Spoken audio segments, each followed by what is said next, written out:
Bienvenue sur le podcast Un lecteur amélioré. Je suis Stella Marie, créatrice de contenu littéraire. Et à travers ce podcast, je souhaite mettre en avant des acteurs et actrices du monde littéraire dont les profils ne sont pas conformes aux normes sociétales. Aujourd'hui, j'accueille Daily, bookstagrammeuse, créatrice du club de lecture Overbooké et du festival Read and Shine. Bonjour Daily. Coucou Stella Marie, ça va? Oui, ça va super. Et toi? Ouais, je suis contente d'être ici et merci beaucoup de m'avoir invitée. C'est un plaisir. Merci à toi déjà d'avoir accepté mon invitation.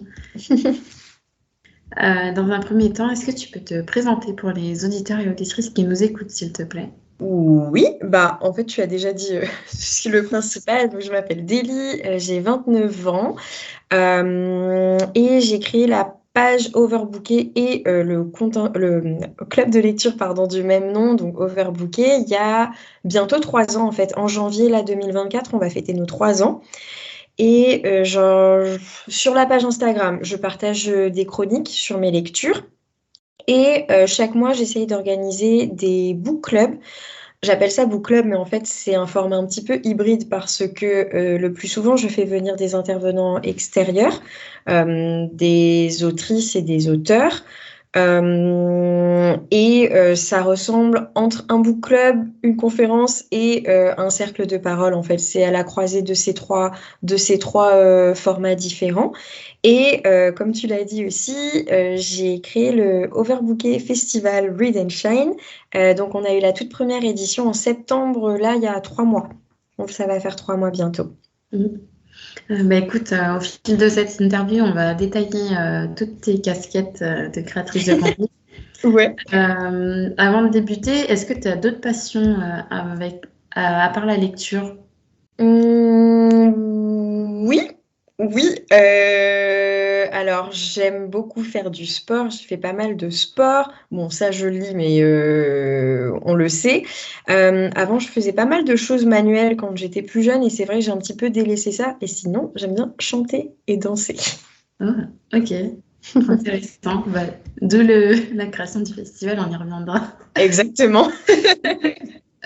Tout d'abord, moi j'ai un peu consulté ton profil Instagram. Donc, je te suis déjà depuis peut-être 1 an et demi, 2 ans.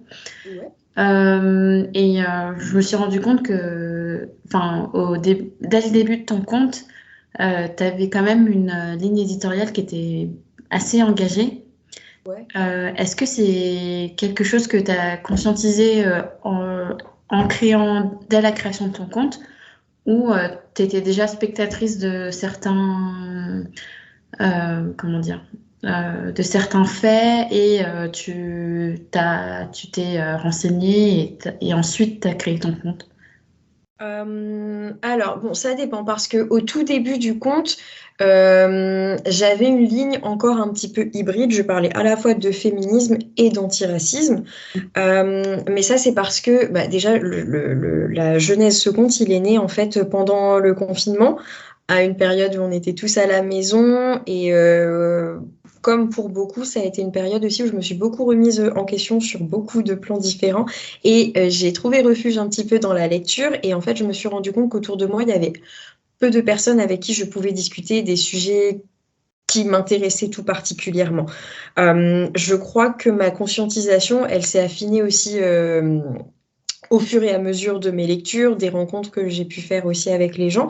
Mais pour certains sujets, je pense à l'antiracisme principalement, ça, je peux pas dire que je sois née avec, mais en tout cas, c'est quelque chose qui a commencé à m'habiter assez jeune, en fait.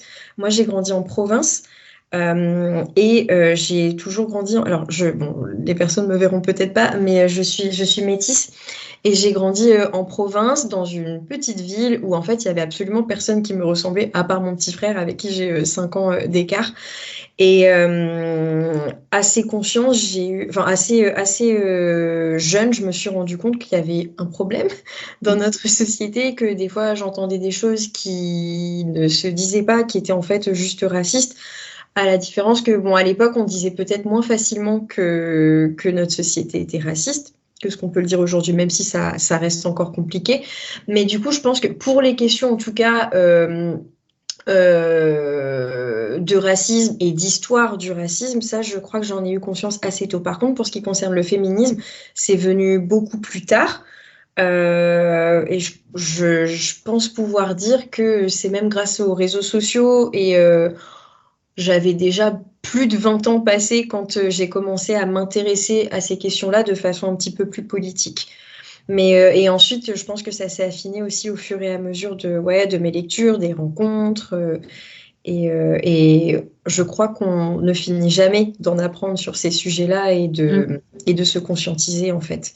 Mais c'est sûr que là, Overbooké, c'est comme une espèce de hub où, en fait, du coup, enfin, en tout cas, moi, je côtoie beaucoup de personnes qui s'intéressent à ces questions-là, qui sont engagées sur ces sujets-là aussi. Et donc, du coup, ça fait comme une boucle où on s'encourage tous et toutes à être davantage féministes et antiracistes et décoloniaux. Ouais, c'est ça, il y a une sorte d'entraide une fois que tu as trouvé un peu ton cercle. Exactement. Et qu'est-ce qui t'a donné au premier abord envie de te chroniquer tes lectures? Du coup, c'est l'ennui, c'est le fait que tu sois...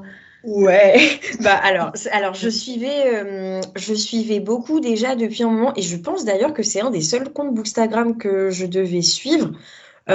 Miguel Simao Andrade, je sais pas, en fait j'ai pas le bon accent, mais je sais pas si tu le connais. C'est un bookstagrammeur qui vit au Canada, à Montréal, et il a une bibliothèque mais immense et richissime. Et en fait, il publiait déjà beaucoup de chroniques sur des essais féministes, antiracistes, décoloniaux, écolos, et en fait, ça me donnait déjà vraiment très très très envie de lire en fait ce qu'il lisait. Et puis ensuite, c'est tombé un moment où, oui, comme je t'ai dit, c'était le confinement, période de remise en question. Et c'est pas tant que je voulais partager mes chroniques, c'est juste que j'avais besoin d'un support, en fait, pour trouver des gens qui s'intéressaient aux mêmes lectures que moi et du coup pour qu'on puisse en discuter, bon à l'époque de façon virtuelle, mais c'est comme ça que ça a commencé. Et puis au fur et à mesure, en fait, je me suis dit, je vais lire un autre livre et puis je vais partager. Puis c'est peut-être un petit peu égoïste, mais je me suis mise à partager mes chroniques comme ça sans trop savoir si les gens lisaient ou quoi. Parce que c'est toujours compliqué aussi sur Instagram. Comme à la base, c'est un réseau social pour montrer des photos aussi. Bon, nous, sur Bookstagram, je pense que entre nous, on se reconnaît, on sait comment on fonctionne, etc. Mais je crois qu'on perd quand même beaucoup. Moi, j'ai l'impression que parfois, mes posts, ils sont likés plus pour la photo, alors que je suis pas du tout une vraie photographe, hein. Il y a des comptes qui sont beaucoup plus beaux que les miens, mais j'ai quand même l'impression parfois que c'est plus pour la photo que pour la chronique que tu passes ton temps à faire. Des fois, ça me prend des heures et en fait... les gens, ils lisent pas forcément. Il y en a qui lisent, mais je crois pas que tout le monde lise. D'accord. Je sais pas si j'ai répondu à ta question, désolée, j'ai un peu dévié. Oui, tu as tout à fait répondu. Tu m'as dit que c'était puisque tu avais envie de partager, enfin, tu avais envie de tenir une sorte de journal de bord de lecture et ensuite. Mais c'est venu un petit peu comme ça. Enfin, je n'avais pas vraiment prémédité. Ça s'est déroulé comme ça. Et j'aime bien la manière dont ça s'est déroulé. Mais au tout début, c'était pas supposé être comme ça. Ok. Ouais, donc t'avais pas d'attente particulière. Non, à part mobiliser genre 2-3 copines qui allaient être OK pour parler avec moi de certains livres. La première session que j'avais faite, donc virtuellement à l'époque, mais c'était sur Tropique Toxique, le livre de Jessica Oublié. Et parmi alors il y avait quand même 2 personnes que je connaissais pas et que j'avais rencontrées sur Bookstagram, mais sinon c'était des copines à moi en fait qui s'étaient inscrites pour se dire bon allez, elle nous saoule, ok on y va, mais bon, et au final je pense pas, enfin je pense qu'elles ont quand même aimé la lecture et puis elles sont revenues quand même au club de lecture, mais c'était comme ça au début. Alors avant de passer du coup à la discussion autour de ton club, je voulais te demander si tu avais déjà, est-ce que tu avais un genre de prédilection en particulier? Je sais que tu es beaucoup de non-fiction. Ouais, moi je lis surtout des essais. Ouais, vraiment principalement des essais, mais genre je pense que c'est à 90% des essais, peut-être 10% de fiction, et encore. Je pense que le pourcentage, j'ai jamais vérifié, il faudrait que je fasse ces calculs, mais je pense que ouais, on est sur un rapport 90-10. Alors au tout début, il y avait quand même pas mal de féminisme. Et en plus, à l'époque, j'avais pas encore bien compris certaines choses. Donc j'avais un spectre assez large quand même d'autrices que je pouvais lire et j'ai affiné au fur et à mesure par rapport à ce qui me concernait le plus et là où je me sentais au final un petit peu ouais, plus concernée et plus proche de certaines idées. Et puis beaucoup d'antiracisme aussi, d'essais sur l'antiracisme, Ok. principalement. Après, ça peut arriver que je varie un petit peu, mais ouais, non, c'est ça, 90-10%, je pense. Ok. Et est-ce que tu as une recommandation là que tu pourrais nous faire De livres? en non-fiction du coup? Ouais, alors plusieurs. Alors là, je lis un petit peu moins depuis là le contexte politique. J'ai un peu de mal à me concentrer sur des lectures en ce moment. Mais là, ce que j'ai lu dernièrement, je pourrais vous recommander l'essai de Franck Lao de la page Instagram Décolonisons-nous. Son livre est super important et moi, je trouve qu'il a vraiment trouver le juste équilibre pour parler à la fois à un public qui est déjà sensibilisé aux questions décoloniales, antiracistes, et en même temps pour intéresser un public qui n'est pas encore initié. Je ne sais pas comment il s'est débrouillé, enfin il le faisait déjà très bien sur sa page Instagram, mais dans son livre, ça se ressent encore plus. Et il se lit très vite. Donc ça, je recommande. Est-ce que tu en veux d'autres? Écoute, c'était sur une lancée, tu peux. Ouais, en fait, j'ai l'impression que les derniers livres, je lis moins ces derniers temps, mais les derniers livres que j'ai lus, ils m'ont vraiment attrapée. Il y a Corps Noir, l'essai Corps Noir aussi de Christelle Bakima Punza. Qu'est-ce que je peux... Ah, sinon, je peux te donner deux romans aussi que j'ai beaucoup aimés cette année, et ça change un peu vu que j'en lis très peu. Mais il y a le roman de Lou Eve qui a la page Instagram Manguinistan, et avant, elle avait la page La Charge Raciale. Elle a écrit un roman qui s'appelle Sous les strates. Ah oui, bien Et sûr. dans lequel, en fait, c'est un roman choral dans lequel elle parle d'adoption internationale, mais pas que. Et ce roman m'a beaucoup, beaucoup, beaucoup touchée. Et même, pourtant, je ne suis pas concernée par la question de l'adoption internationale, mais il y a tout un tas de questionnements qu'elle a dans lesquels je me suis quand même reconnue. Et,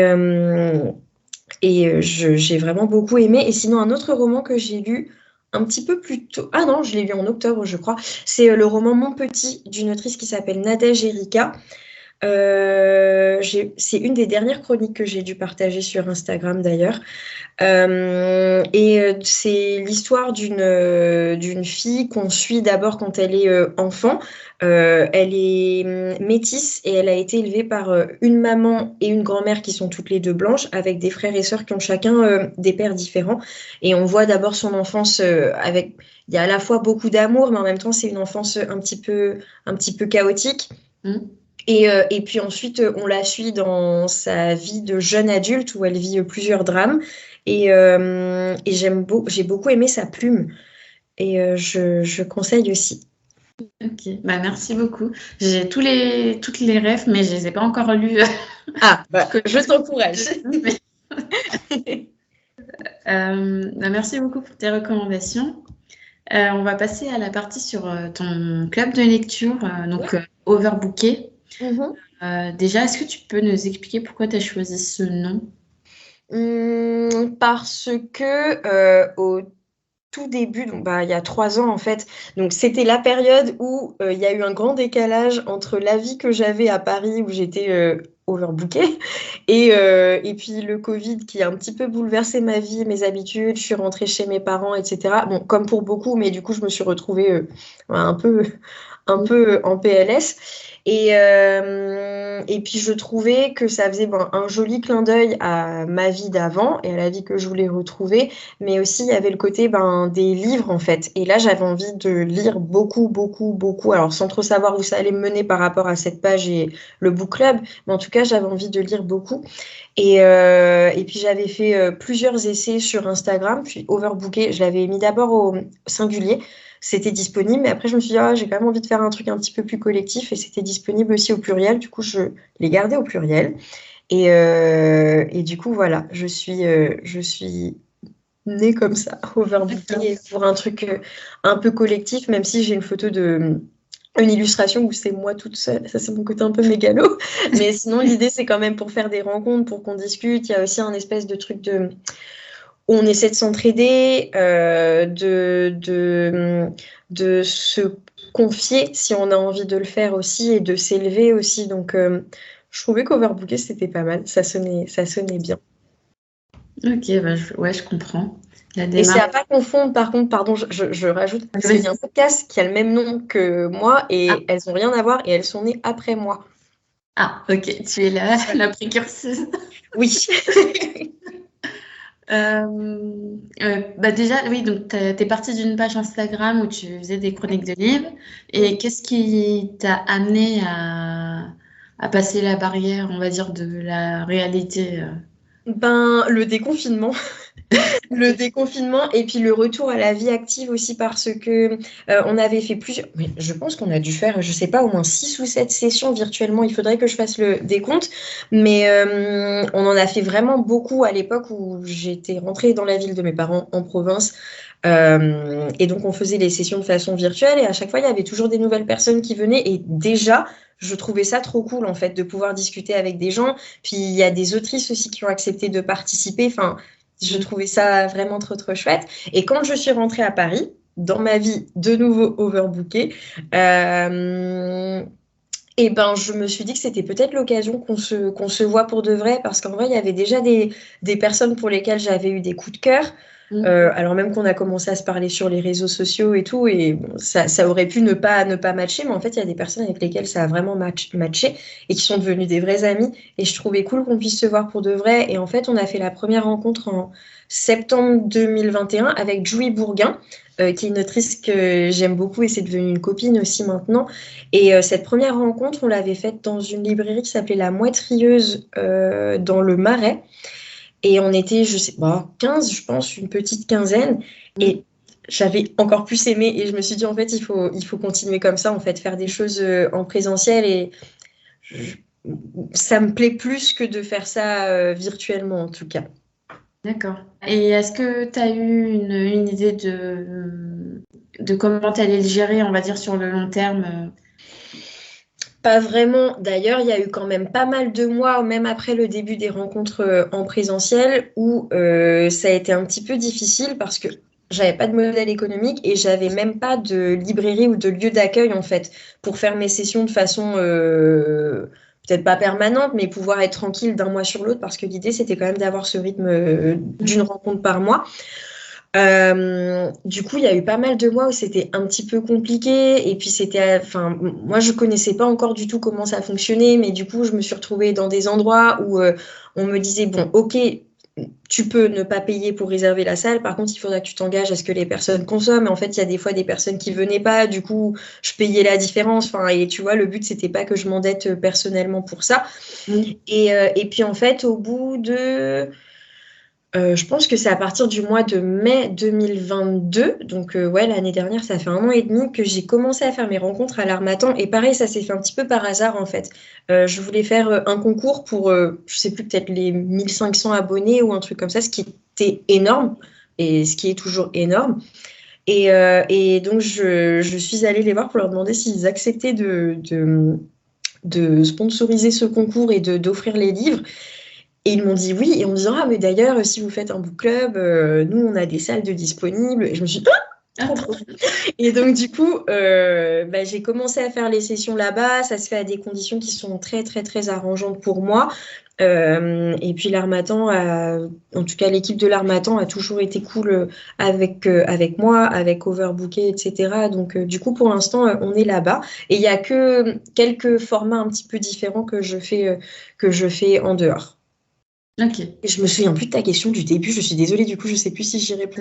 Bah, en termes d'organisation, mais du Ah, coup, ouais, ça répond bien. ok, Enfin, t'as le lieu. ouais. Du coup, ce que je comprends bien, que c'est une sorte de transaction, mais genre une collaboration non rémunérée où tu. Ouais, bah maintenant, alors il y a un autre truc parce que il y a toujours de quoi manger et boire. Parce que bon, l'Harmattan, c'est une librairie, il n'y a pas de café là-bas. Du coup, moi, je ramène toujours des petits trucs à manger et à boire. D'accord. Du coup, il y a une participation. Ça, j'ai mis un petit peu de temps à accepter de faire payer ou en tout cas contribuer le public. Mhm. D'ailleurs, je ne sais pas si c'est un sujet que tu as déjà abordé avec d'autres de tes invités, mais pour moi, ça a été un petit peu compliqué en fait parce que je me dis, mais ça se fait pas, je peux pas faire payer les gens, enfin, on fait un truc cool et tout, mais en fait, déjà, ça me coûtait. Et puis maintenant, je commence à comprendre que ce que je fais, c'est quand même du travail. Mhm. Et alors, même si je suis pas du tout rémunérée à la hauteur du temps que je passe à organiser, faire les démarches, etc., faire le suivi et tout, bah, je demande quand même une petite contribution maintenant, une petite participation.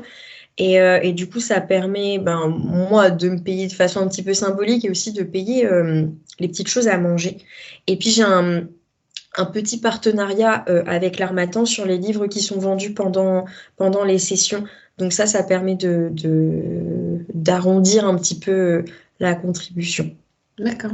Mais Ouais, à côté, je vois de plus en plus de modèles de clubs de lecture ou de cercles de parole ou quoi qui se font payer et qui ont raison de le faire. Juste moi, pour l'instant, c'est encore un petit peu compliqué cette question-là, mais en même temps, comme il y a des frais, et puis bon. ouais. Bah, après, c'est un travail, ouais. C'est à toi d'accepter, enfin, de sauter le pas ou non en fonction de. Ouais. Et puis de voir aussi, tu sais, il y a toujours la peur de décevoir le public. Ah oui. Tu vois, Oui. bah ouais, mais avant c'était gratuit. Oui, mais avant c'était fait à l'arrache. C'est ça, ce sera pas le même standing, tu vois, si tu. Exactement, ouais. Ok. Donc, Ouais, c'est en vrai tout que cas, j'essaye d'accueillir au mieux les gens qui viennent aux sessions. Ok. Bon, bah, c'est une hyper belle initiative. J'ai pas encore eu l'occasion de venir parce que je suis pas de. Enfin, je suis de Paris de base, mais je vis pas à Paris depuis 4 ans. Ok, d'accord. Du coup, j'ai pas encore eu l'occasion de venir, mais Bon, en tout faut que je cas, fasse tu es la ça. bienvenue. Tu viens quand tu veux. Est-ce que tu as eu des inspirations ou des éléments déclencheurs qui t'ont amené à créer ce book club? Bah, inspiration, ouais, celui dont je te parlais tout à l'heure, Miguel Simao Andrade, c'est vraiment genre, enfin, moi je l'appelle le Bookstaboss, il est brillantissime. On s'est jamais rencontrés, mais les échanges qu'on a pu avoir par message sur Instagram, enfin, j'aimerais vraiment le rencontrer. C'est un chouette gars, franchement. Lui, c'est une bonne source d'inspiration. Parmi les sources d'inspiration, ensuite, il y en a eu en dehors de Bookstagram, parce que, à vrai dire, en dehors de Miguel, je savais pas trop que ça existe. Enfin, je sais pas comment dire. Je voyais des fois des livres passer, etc., mais je savais pas que c'était un univers à part entière. Du coup, il y a d'autres comptes qui m'ont beaucoup, beaucoup inspiré aussi. Ben, je pense au compte de Décolonisons-nous aussi. Le travail qu'il fait, il est juste incroyable. Il y a eu Histoire Crépue, et puis il y a plein de comptes aussi qui se sont créés à peu près là, enfin, avant le confinement et pendant, où il y a eu plein de super initiatives trop trop chouettes. Et là, je me rends compte que je te cite enfin, que des comptes masculins.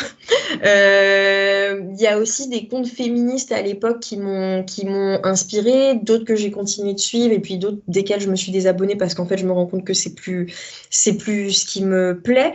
Mais en tout cas, Instagram, on peut trouver pas mal de choses. Bon, il y a des choses parfois qui sont pas carrées du tout, mais il y a quand même de bonnes sources d'inspiration.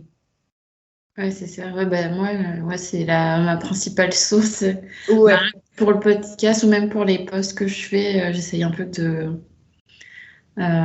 m'inspirer de tous on va dire, les événements ouais, créatifs qui se font dans la sphère antiracisme décoloniale pour après apporter une vision, comment dire, euh, soit diffuser les informations, les ouais, événements qui ont été faits, ouais. soit pour, à partir par exemple, des sorties littéraires, je vais essayer de faire des petites statistiques C'est trop bien.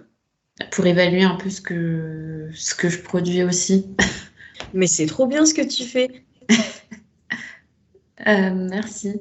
Et est-ce que enfin, de quoi tu es le plus fier dans ton parcours? Est-ce que tu as, un événement en particulier ou c'est tout ce que tu as accompli depuis? Ben, alors, toutes les rencontres, tu vois, il y a un peu plus de 2 semaines, ou non, il y a moins de 2 semaines, pardon.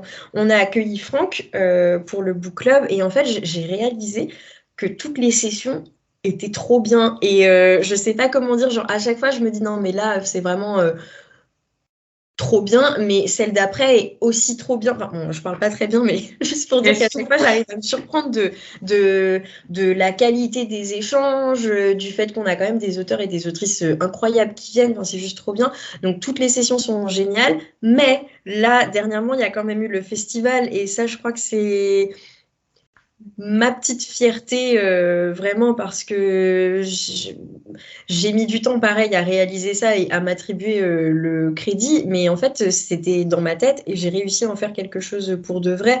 Et alors j'avais mes amis et ma famille qui m'ont aidé le jour J, j'avais mon groupe de copines et mon petit frère aussi qui sont genre j'aime bien dire que c'est mon conseil restreint, tu vois, mais je me suis débrouillée toute seule quand même, j'avais pas de budget. euh, et j'ai fait ça en fait. Alors, super bien aidé, mais n'en reste pas moins que j'avais pas vraiment de structure pour faire ça. Et ça s'est super bien passé. Et c'était en plus de ça un très beau moment en fait. Enfin, je sais pas si c'est parce que moi j'étais sur mon petit nuage ou tu sais, un peu comme sous drogue parce que c'était aussi beaucoup de stress, il faisait super chaud, il y avait plein de gens qui me parlaient tout le temps et il y a des moments, enfin, on m'a dit, ah mais tu te souviens, on a parlé. Je me souviens pas parce que j'étais comme, je planais un peu, oui, mais c'est juste, c'était du bonheur en fait. J'en retiens juste du positif, c'était juste trop bien. Bah, du coup, on va y venir. Comment l'idée t'est venue de créer ce festival? Alors, bah, tout à l'heure, tu l'as un petit peu suggéré là quand on a fait ma présentation, mais bon là je le fais un peu moins parce que je t'ai dit là j'ai beaucoup de mal à lire et j'ai un rapport un petit peu, je suis plus trop pareil là sur les réseaux sociaux depuis quelques semaines, je m'y sens un petit peu moins à l'aise, mais avant cette phase là, j'aimais beaucoup parler tout le temps en story, alors pas en me montrant, mais raconter des bouts de vie ou commenter certaines actualités, etc., en story. Et je mettais tout le temps de la musique, parce que j'aime beaucoup chanter, danser, enfin les ambiances et tout. Et puis pour rire, j'avais dit, mais ça fait un moment maintenant, je me demande si c'était pas au tout début d'Overbooké d'ailleurs, j'avais lancé l'idée, parce que je mobilisais aussi beaucoup la communauté hein, avec des sondages ou avec... j'aimais bien leur poser des questions. J'avais lancé l'idée qu'on puisse faire une soirée chata. Parce que j'aime bien le chata, mais je suis pas antillaise. Et en fait, il y a beaucoup de personnes qui m'ont suivi dans le délire en mode ah oui, il faudrait vraiment qu'on fasse une soirée et tout, on pourrait aller en boîte, à la Wonder. Enfin, bon, je pense que je serais plus à l'aise à la Wanderlust, j'ai plus trop l'âge. Enfin, tu as quel âge toi d'ailleurs? 27 ans, mais j'y suis allée une fois. Ouais. Mais il y a longtemps.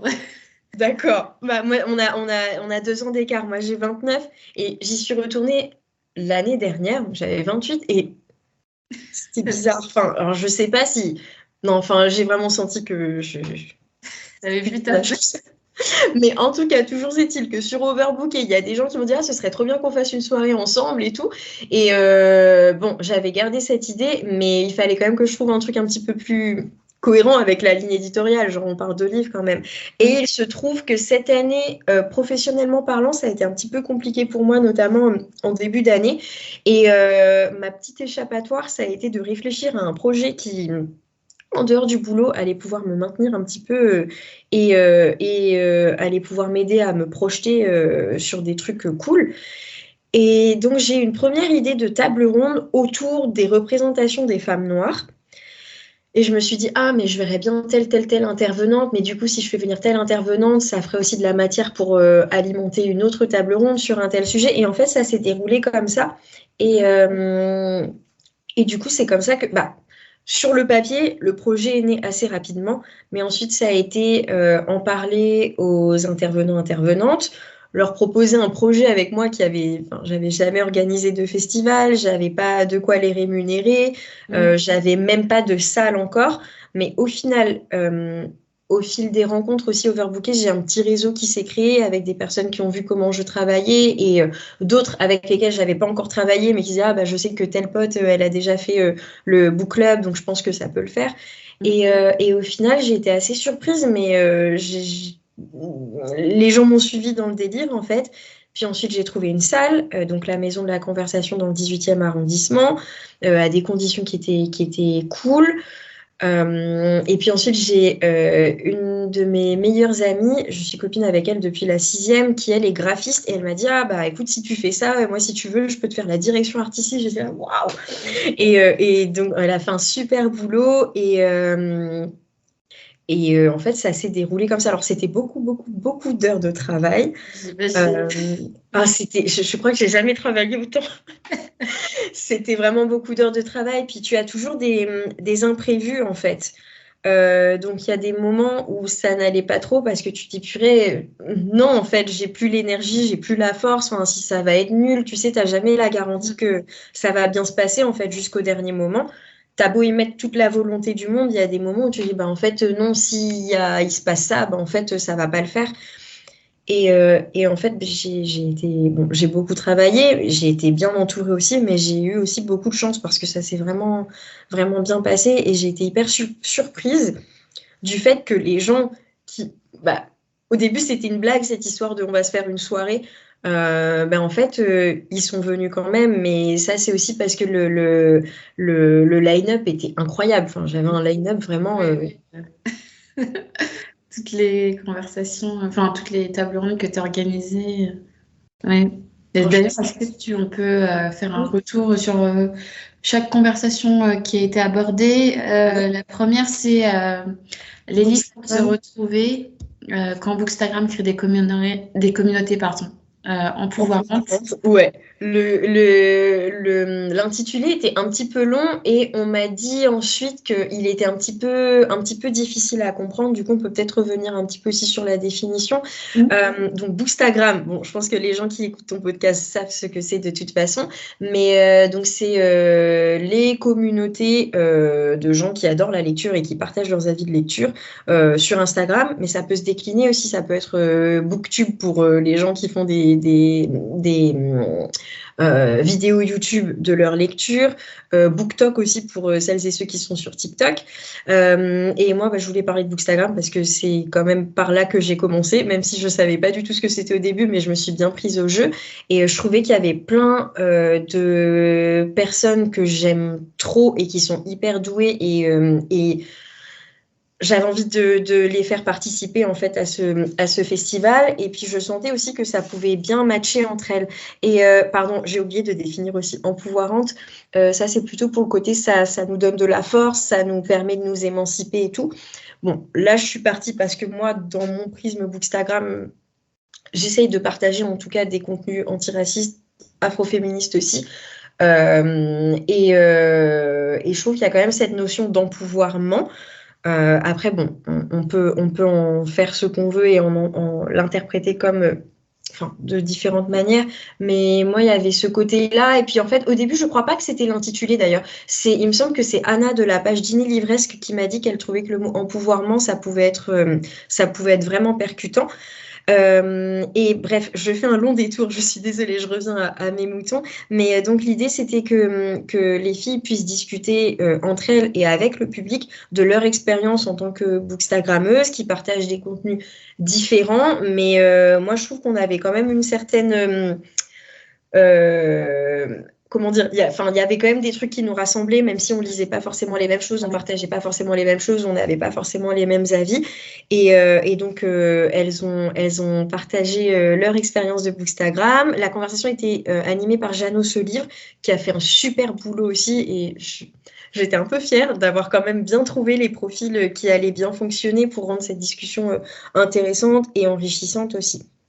Donc voilà, elles ont dit des trucs super cool. Normalement, en fait, on a enregistré les tables rondes. Du coup, elles sortiront bientôt. Mais je peux pas m'engager encore sur une date parce que y a eu différents petits problèmes. Mais ça va sortir. Okay. Je les ai encore réécoutés là, il n'y a pas longtemps. Donc Donc ça sortira. Du coup, tu pourras savoir aussi ce qui a été dit. La deuxième table ronde, c'était... Enfin, pardon, tu me coupes si... Ouais, non, mais l'auto-édition pour mieux se raconter. Ouais. Donc ça, c'était avec Adidja Shona, Mai, qu'on a retrouvé aussi à la première table ronde, et Balogun. Donc tous les trois, j'aime bien dire que c'est mes petits poulains parce que y en a deux d'entre eux que j'ai déjà reçus au book club quand ils ont sorti leur livre, en fait. Et puis une que je vais recevoir là, je veux dire en avant-première, mais je vais la recevoir là à la rentrée. Et bref, en fait, ils ont auto-édité leur livre et tous les trois, ils ont des profils et des réflexions qui sont hyper intéressantes et hyper riches. Et puis aussi, il y avait un point particulier, c'est que tous les trois, ce sont des personnes racisées.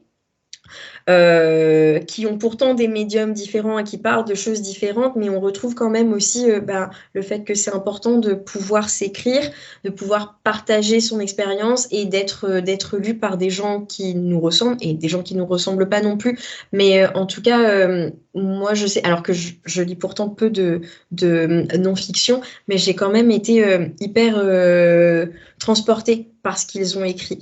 Et c'est trois profils différents, mais parmi les trois, tu trouvais quand même des points communs entre chaque.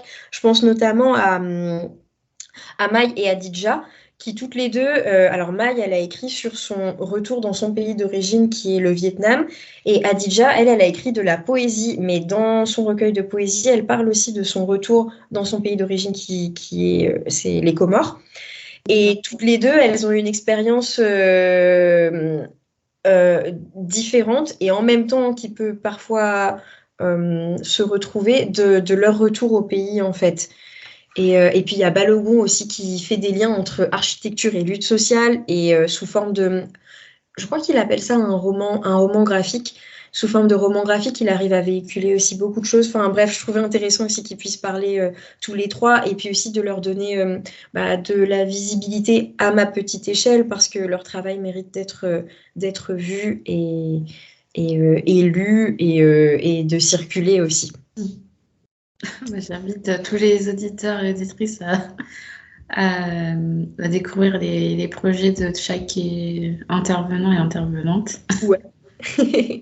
La troisième conversation était intitulée Déconstruire les préjugés autour de l'immigration en France.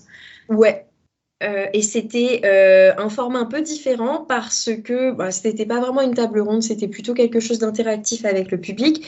Et aussi pour les intervenants, alors on avait Franck qui, au moment du festival, n'avait pas encore sorti son livre, mais l'avait déjà écrit et il a été sur le point d'être imprimé. Et Shigeki, qui est une des cofondatrices de Bisai Media. D'accord. Je suis aussi beaucoup sur Instagram, je les suis depuis un moment. Et elles ont un festival aussi qu'elles ont lancé, elles, en janvier 2023, si je ne me trompe pas. Et leur festival aussi, il a beaucoup inspiré le festival Overbooké. Quand j'ai vu ce qu'elles ont fait, qui était trop, trop cool, leur capacité à fédérer autant de gens, je me suis dit, non mais, waouh, c'est trop incroyable. C'était trop, trop bien. Et d'ailleurs, elles m'ont pas mal conseillé aussi pour la fabrication du Overbooké Festival. Bref, je reviens à mes moutons. Mais du coup, l'idée, c'était que comme et à la fois Franck avec Décolonisons-nous et Shigeki avec Bisai Media travaillent sur les luttes antiracistes, mais en parlant beaucoup aussi du continuum colonial et en partant des parcours migratoires des gens, ou même Franck aussi, dans son livre, il raconte un petit peu l'histoire migratoire de sa famille. Et du coup, bref, l'idée, c'était de trouver une petite ligne directrice entre leurs travaux à chacune, et de déconstruire les préjugés autour de l'immigration en France en faisant un petit jeu, en fait. Ils avaient trouvé des petites phrases, des petites questions on a mis ça dans une boîte, on faisait circuler auprès du public et puis l'idée c'était que le public devine et puis ensuite on rattachait ça. Alors il y avait leurs commentaires à chacun et chacune et puis on lisait aussi en avant-première des petits extraits du livre de Franck qui allait sortir. Donc l'idée c'était aussi de faire un petit teasing de son livre qui allait sortir et puis de donner envie aussi aux gens de lire le travail de Franck, quoi. Et c'était trop bien. Ouais, bah, Et belle effectivement promo. aussi. Et la dernière conversation, les représentations des femmes noires dans les livres et ailleurs. Ouais. Celle-là, bah, comme je crois que je te l'ai dit tout à l'heure, je suis désolée, je parle beaucoup, je me rends compte. Non, mais c'est pas. Bah, quand t'es passionné. Oui, mais j'essaie quand même de me cadrer. Eh ben, je crois que c'est la première table ronde en fait que j'ai eue en tête pour faire un format qui était un petit peu différent du format book club. Je savais pas encore que ça allait donner un festival, mais c'est un des premiers thèmes auxquels j'ai pensé. Et ça se situe aussi dans le prolongement d'une discussion qu'on avait faite quelques mois auparavant. Bah, maintenant, ça fait un petit peu plus d'un an.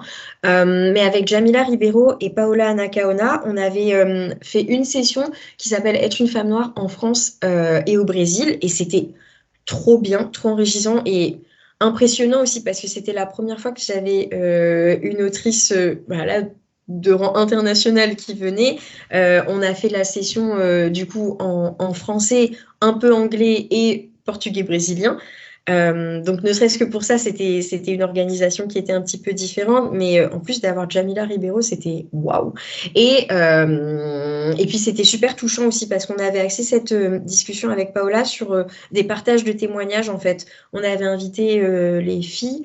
Quoi qu'il y a quand même un gars qui était venu squatter, mais on avait axé ça sur le partage de témoignages et du coup les filles, bah, celles qui le voulaient en tout cas et qui se sentaient assez à l'aise pour le faire, à raconter leur expérience de femme noire en France pour montrer à Jamila comment c'était ici. Et je m'étais dit que c'était intéressant. Bah, déjà, c'est un sujet qui m'intéresse aussi beaucoup. Et puis, dont on a quand même pas mal parlé aussi sur Overbooké. Mais là, je trouvais qu'il y avait de la matière, en fait, pour avoir une bonne discussion avec plusieurs intervenantes concernées et des autrices brillantes aussi. Et donc, c'est comme ça qu'est née cette table ronde. Et c'était super intéressant. Elles avaient, je crois que j'ai pas dit qui étaient les intervenantes. Alors, à la comodération avec moi, il y avait Christelle Mouroula, qui a écrit, elle est journaliste, mais elle a aussi écrit le livre Amour silencieux, que j'ai adoré et j'en ai parlé beaucoup sur Instagram. Parmi les intervenantes, il y avait aussi Jennifer Padjemi, donc qui a écrit Selfie et féminisme et pop culture, qui est trop cool aussi. Christelle Bakima Punza, qui a écrit Corps noir. Je crois que j'en ai parlé tout à l'heure. Ouais. Oui, dans les suggestions que je t'ai faites, il me semble que j'ai parlé d'elle. Et Paola Anacaona, donc, qui a la maison d'édition Anacaona, elle est autrice et éditrice et traductrice.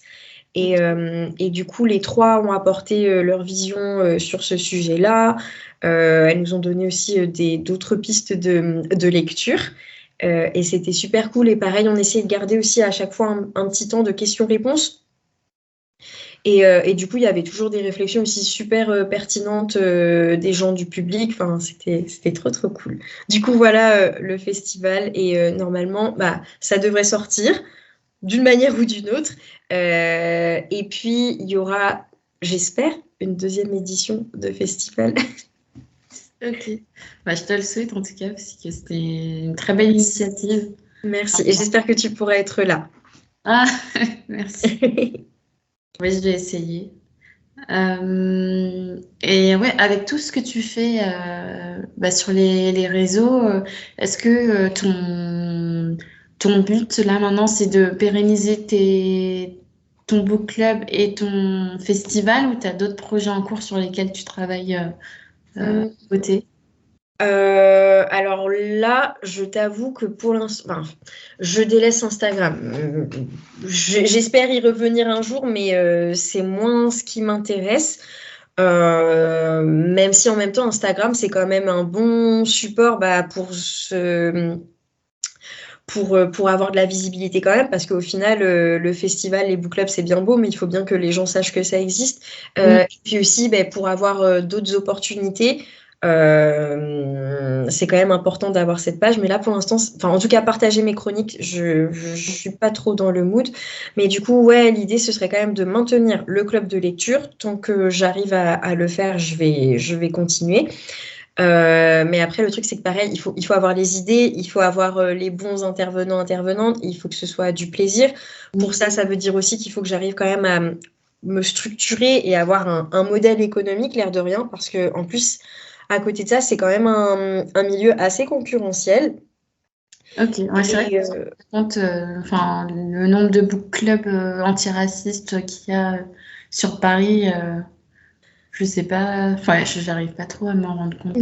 bah alors, antiraciste, s'il y en a, mais encore, c'est pas tant le créneau antiraciste, c'est le format book C'est le club. book club. Ouais, Ok. il y en a beaucoup. Et puis moi, alors je sais pas, peut-être que c'est moi, mais j'ai quand même l'impression qu'il y a certaines personnes qui empiètent un petit peu sur le travail d'autres personnes, et ça me pose problème.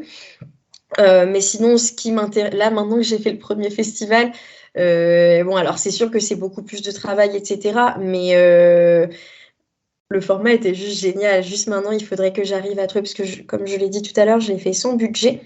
Donc ça limite quand même malgré tout. Alors ça s'est très très bien passé, etc. Mais ça limite. Donc là, l'idée, ce serait quand même que je puisse rémunérer les intervenants, me rémunérer moi aussi. Mais ça implique qu'il faille trouver les bons interlocuteurs, les bonnes structures. Donc ça implique quand même quelques changements. Du coup, pour l'instant, je me concentre là-dessus parce que ça implique pas mal de préparation, de changement, de prospection, etc. Et si je me disperse trop, je pourrais pas trop faire ça. Mais en tout cas, il faut du budget pour faire tout ça. Ouais, bah, j'imagine. Mais écoute, je te souhaite que tu trouveras soit un sponsor ou une structure qui puisse financer C'est gentil. le festival. Je te tiendrai au courant de la suite. Ok. Et on va arriver à la fin du podcast. Est-ce que tu as des questions me regardant ou est-ce que tu as des sujets que tu aurais aimé aborder plus en détail Bah, je trouve que toi, tu as vu assez large dans tes questions, parce que je vois pas trop de quoi d'autre j'aurais pu te parler en dehors du book club et du festival et des chroniques. Mais en tout cas, bon, c'est pas pour faire ma pub par rapport au festival, mais je trouve qu'on gagnerait quand même beaucoup, et surtout les comptes de personnes racisées et les qui composent le lectorat minoré, à se rencontrer davantage, travailler ensemble aussi. Mhm. Je trouve que ça fait vraiment des beaux moments, et en plus, comme je disais tout à l'heure, il y a quand même, c'est un monde quand même assez compétitif. Et je trouve qu'on gagnerait à, à créer une synergie. Mm. Du coup, voilà. Donc, enfin, si tu as l'occasion, en tout cas, de rencontrer. Est-ce que tu fais tes podcasts des fois en physique, ou c'est toujours. C'est toujours en virtuel, hein. Ok. J'ai pas pareil, enfin j'ai peut-être l'ambition, tu vois, d'un jour louer des studios. Enfin peut-être Ouais. je rêve toujours grand, mais faut Bah, les moyens. il Enfin là faut. actuellement, j'ai pas les moyens, comment dire, financiers pour pouvoir payer les déplacements des gens et louer des studios. Et Oui. surtout que là je suis pas à Paris et les principaux acteurs et actrices juives sont à Paris, donc Ouais, ça impliquerait davantage de frais. Pour que je puisse me déplacer, etc. Donc, je comprends. mais c'est vrai que oui, à l'avenir, j'aimerais bien, pourquoi pas faire quelques interventions, enfin quelques podcasts physiques, ça pourrait être sympa, mais Bah, tu vois, la question du budget, encore, elle se pose, parce qu'en vrai, les initiatives et les idées, c'est pas ce qui manque. oui, c'est ça. C'est le budget. Donc, je te souhaite aussi à toi aussi de pouvoir retrouver les moyens de financement nécessaires et de pouvoir continuer comme ça. C'est important ce que tu fais aussi. Merci. Écoute, on va passer à la partie, on va dire, rappel des réseaux, recommandations. Ouais. Euh, Déjà, dans un premier temps, est-ce que tu peux rappeler aux auditeurs ou auditrices où est-ce qu'on peut te retrouver, s'il te plaît? Ouais, alors sur Instagram, du coup, sur le compte Overbooké, Overbookees, à pas confondre avec un autre compte. Donc on me retrouve là parce que c'est là où je donne toutes les informations en fait sur les book clubs, etc. Il y a des fois quand je suis motivée, j'arrive à envoyer un mail, un genre de newsletter, mais qui est pas beau du tout. Il va falloir que je me cadre par rapport à ça, parce qu'il y a des gens qui sont pas sur Instagram et qui loupent les informations. Et puis aussi parce que de temps en temps, c'est là où je partage mes chroniques, mais bon, là en ce moment, je suis en stand-by. Oui. Ok, pas de Je souci. reprendrai peut-être, mais voilà. Ok, Du coup, c'est là qu'on me retrouve. Moi, j'ai pas de YouTube, TikTok ou quoi. ok. Et dernière question du podcast, quel invité verrais-tu sur le podcast? Plein, plein. Est-ce qu'il y a un nombre? Est-ce que... Non, il n'y a pas de nombre, c'est free, c'est libre. Ok, d'accord. Qu'est-ce que Bah, tu veux? j'aurais tendance à te parler des bookstagrammeuses qui m'ont fait l'honneur de venir au festival, mais je pense que tu en as déjà reçu. Je pense que tu as dû recevoir Laurie Nama, Oui, ouais, et Daily Debbie, je ouais, pense. également, ouais. Bon, bah, tu les as déjà reçus, mais il y en a encore d'autres. Il y a Anna de la page Dîner Livresque, pardon, qui est un petit sucre. Elle est adorable et elle fait un travail hyper important. Elle est sur Lyon et elle a aussi lancé son club de lecture il n'y a pas très longtemps à Lyon.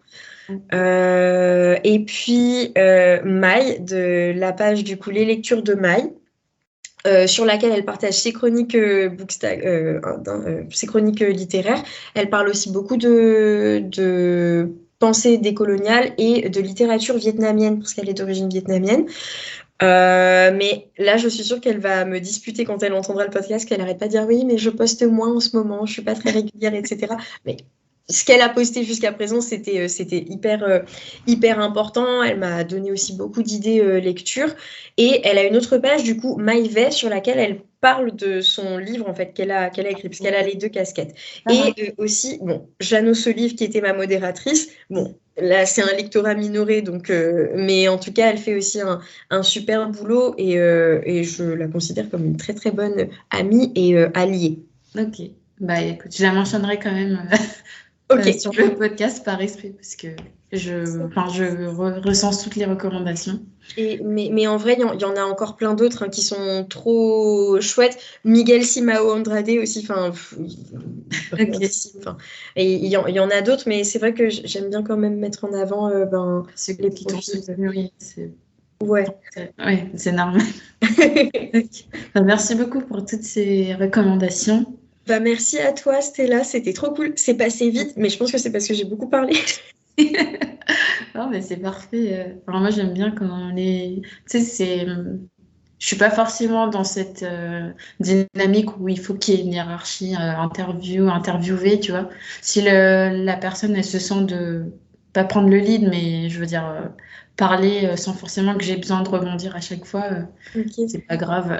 Ouais, bon, Je sais mais quand pas. même, j'ai tendance à trop parler, il faut que je me calme. Faut que je me la boucle. Mais ouais, voilà. Lectrice des îles aussi. D'ailleurs, il Oui, faut que je lui fais un petit coucou parce que je sais qu'elle m'a recommandé aussi. Le dernier épisode est sorti. Je sais plus si c'est cette semaine ou semaine j'ai écouté. dernière. Ouais. Ok, bah ça m'a beaucoup touchée aussi. Et elle fait un chouette boulot. Donc voilà. Ok. Bah écoutez, je remercie les auditeurs et auditrices d'avoir écouté cet épisode d'un lectorat minoré. Et je vous dis à tous et à toutes à très bientôt. À bientôt.